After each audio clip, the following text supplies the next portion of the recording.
पुढची बातमी बघूयात। मुख्यमंत्री देवेंद्र फडणवीसांनी गृह विभागाकडून आढावा घेतलाय।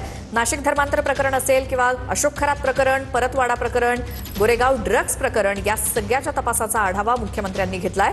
धर्मांतरासारखे प्रकार अजिबात खपवून घेऊ नका असे निर्देश फडणवीसांनी दिलेत। तर महाराष्ट्रातील सद्यस्थितीच्या प्रकरणावरती पोलीस विभागाला विविध सूचना देण्यात आल्या आहेत। धर्मांतरासारखे प्रकार अजिबात खपवून घेऊ नका। सर्व अँगलनं तपास करा, कुठलाही अँगल सोडू नका। खरात प्रकरणात कुणीही दोषी असो, कठोर कारवाई झाली पाहिजे। कोर्टात केस मजबूत कशी होईल यासाठी भक्कम पुरावे गोळा करा। तपासात अपराध सिद्धी हा महत्त्वाचा घटक असला पाहिजे।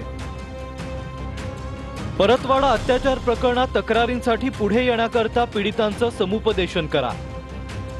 ड्रग्ज विरोधात मोठ्या प्रमाणात कारवाया करा।